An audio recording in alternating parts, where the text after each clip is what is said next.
کہ رسول اللہ صلی اللہ علیہ وسلم نفل پڑھ رہے تھے حرم شریف. حضرت عمر کہتے ہیں میں داخل ہو گیا. فرماتے اس قدر لذت تھی کہ میں بھول گیا کہ میں کون ہوں. میں بھول گیا کہ کہتے ہیں میں نے مسلمان تو نہیں ہوا تھا ابھی, حضور پڑھ رہے تھے, میں پیچھے کھڑا ہو گیا, ہاتھ باندھ لی.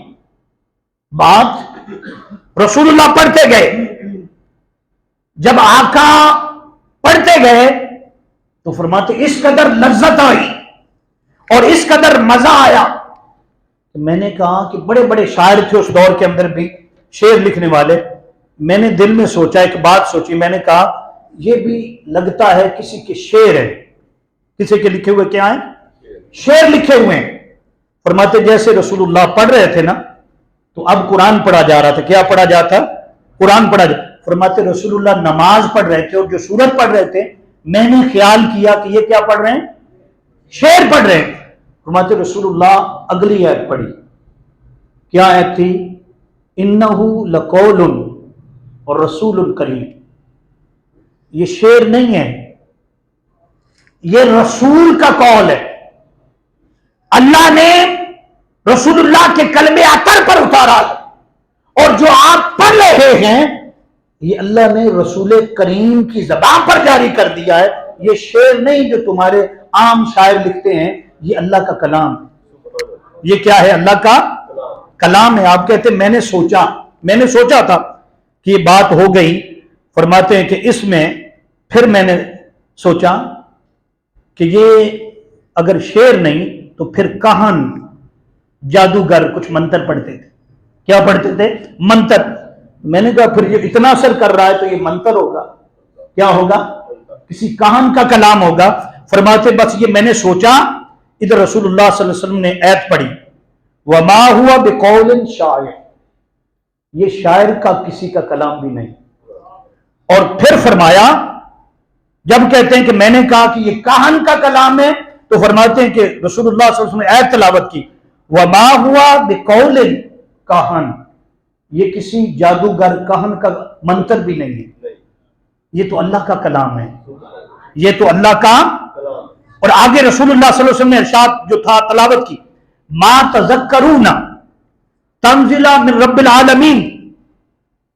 فرمایا کہ یہ اللہ رب العالمین نے اتارا ہے اور یہ کلام کسی دنیا دار کا نہیں, یہ اللہ کا کلام ہے. کس کا؟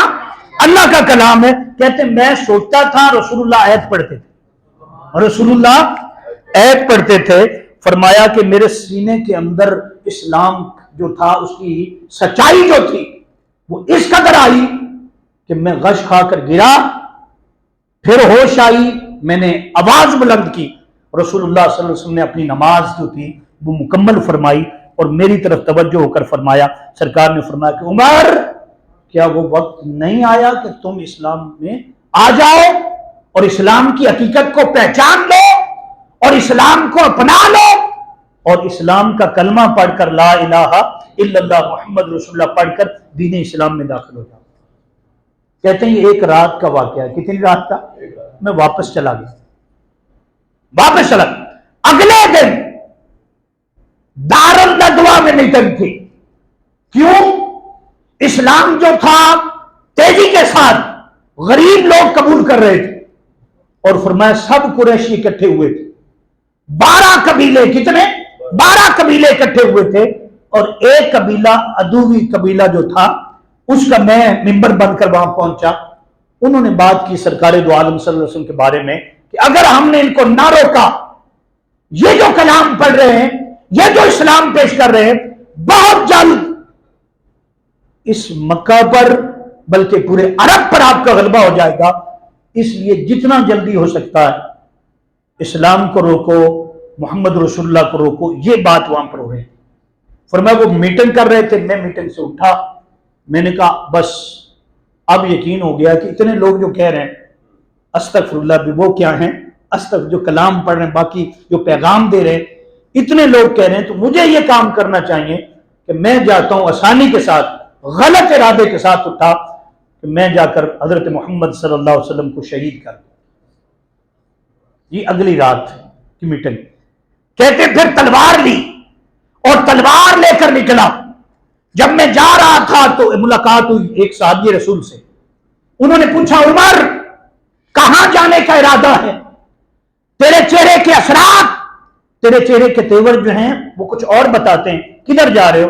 انہوں نے جواب دیا کہ آج ایک ہی بات ہے، میں نے سنا ہے محمد صلی اللہ علیہ وسلم، آج لوگوں سے بھی سنا ہے کہ جو وہ پیش کر رہے ہیں، جو وہ سنا رہے ہیں، اگر ہم نے نہ روکا تو پھر پورا عرب جو ہے، عرب کیا ہر چیز جو ہے ان کا کلام سن کر ان کی ہو جائے گی. تو میں نے فیصلہ کر لیا ہے اب ایسے روکوں گا کہ میں انہیں قتل کر دوں گا، میں انہیں قتل کر دوں گا. اس شخص نے کہا، اس نے کہا کہ تم کدھر جا رہے ہو؟ پہلے اپنے گھر کی خبر لو، پہلے اپنے نہ کیا ہوا میرے گھر کو؟ کہا کہ تیری بہن فاطمہ نام تھا. کیا نام؟ تیری بہن فاطمہ اور تیرے بنوئی جو ہیں ابو سعید، وہ دونوں جو ہیں کلمہ پڑھ چکی. اور جس اسلام کو تم روکنا چاہتے ہو، جس قرآن کو تم روکنا چاہتے ہو، جس محمد صلی اللہ علیہ وسلم کے دین کو تم ختم کرنا چاہتے ہو، وہ تو تمہارے گھر میں داخل ہو چکا ہے. پہلے گھر کی خبر لو. آپ کہتے ہیں کہ بڑا غصہ آیا کہ یہ کیا ہو گیا؟ کہتے ہیں کہ میں وہاں پہنچا اپنی بہن کے گھر. جب وہاں پہنچا تو آپ نے سنا ہوگا بڑا مشہور واقعہ ہے، جب وہاں پہنچا تو پھر اندر تاہا، سورہ تاہا کی تلاوت ہو رہی.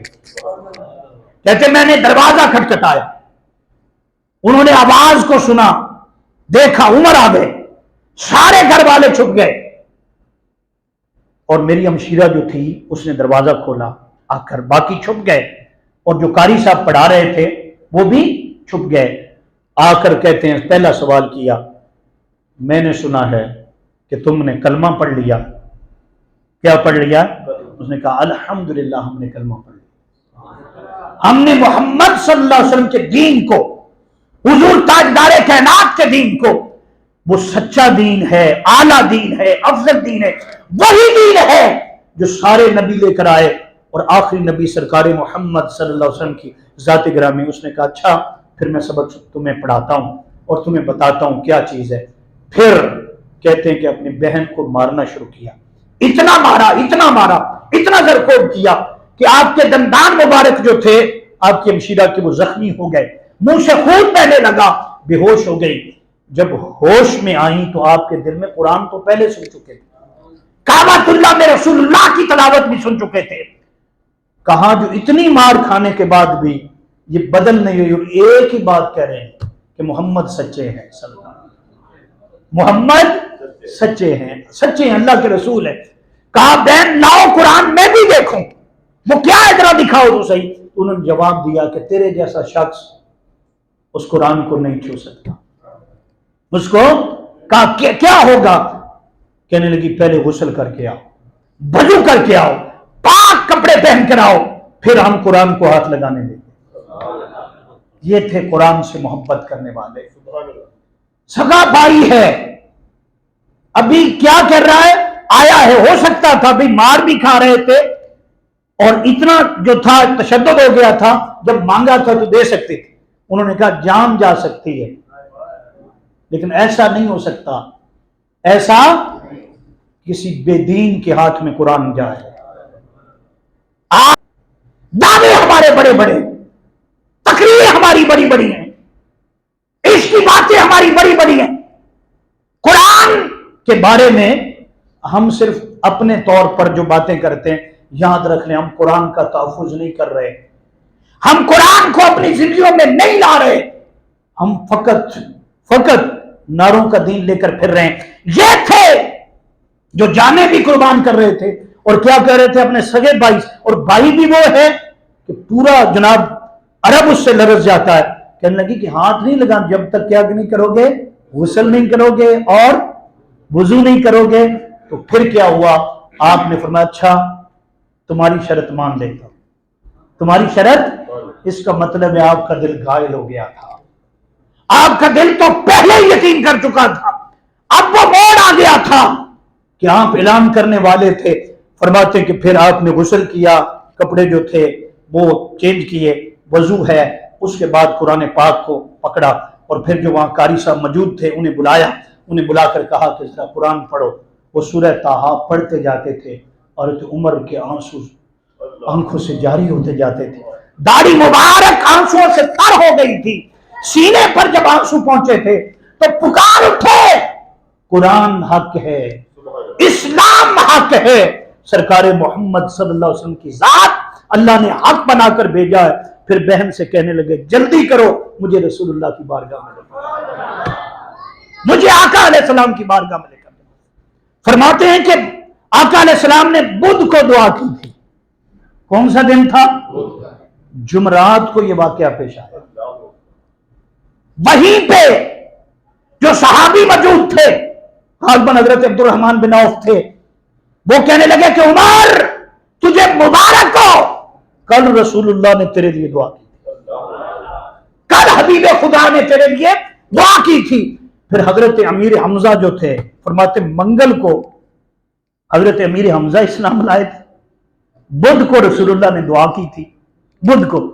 جمعرات کو حضرت فاروق اعظم جو تھے حضرت عمر بن خطاب آ گئے تو حضرت امیر حمزہ گارڈ حضور کی حفاظت کے لیے, حضور کی حفاظت کے لیے تلوار لے کر کھڑے تھے. کسی نے بتایا کہ عمر آ رہے ہیں کیا, اور ہاتھ میں تلوار ہے. حضرت امیر حمزہ نے کہا آنے دو, اگر اس کا ارادہ درست ہے تو ٹھیک ہے, پھر تو آ جائے, ورنہ عمر جتنا اپنے آپ کو مضبوط سمجھتا ہے اور لوگ سمجھتے کہ بڑا طاقتور ہے, لیکن محمد صلی اللہ علیہ وسلم کے غلام سے زیادہ طاقتور نہیں ہے. اگرچہ یہ چچا تھے, کیا تھے, لیکن غلامی کیا ہے. فرمانے لگے کہ آج اگر ارادہ اچھا ہے تو ٹھیک ہے, ورنہ عمر کے بھی 2 ٹکڑے کر دیں گے. حضرت عمر آئے, تلوار جو تھی وہ اس کو اپنے تلوار کو ایسے پکڑا ہوا اور سر کو جھکایا ہوا ہے, تو رسول اللہ صلی اللہ علیہ وسلم بارگاہ میں آئے, کہنے لگے حضور وہ وقت آ گیا ہے جو آپ نے فرمایا, کلمہ پڑھا کر مسلمان کرے نا. حدیث پاک میں رسول اللہ نے خود نعرے بلند کر دیے. مسجد حرم شریف میں جو لوگ بیٹھے تھے کافر, وہاں حالت یہ تھی نا 360 بت پڑے تھے اور وہ وہاں عبادت کر رہے تھے, کافر لوگ, بد مذہب لوگ. جب رسول اللہ نے نعرہ بلند کیا, نعرہ تکبیر کیا نا, تو فرماتے ہیں رسول اللہ نے اپنے کریم آقا صلی اللہ علیہ وسلم اپنے گھر میں اس وقت موجود تھے جسے دارالارقم کہا جاتا ہے. رسول اللہ صلی اللہ علیہ وسلم جہاں پر تعلیمات دیتے تھے تو فرماتے ہیں وہاں نعرہ, لیکن اس کی آواز حرم شریف کے اندر گئی, حرم شریف کے اندر گئی. یہ 40 افراد, 40واں حصہ تھا حضرت عمر کا, بس کلمہ پڑھا اور عرض کی کہ یا رسول اللہ صلی اللہ علیہ وسلم, یہ بدبخت لوگ جنہوں نے 360 خدا اپنے بنا رکھے ہیں اور 360 بت لا کر حرم شریف میں رکھے ہوئے, یہ تو اعلان اس کی عبادت کر رہے ہیں کعبے کے اندر, کعبے کے, ہم ایک خدا کے ماننے والے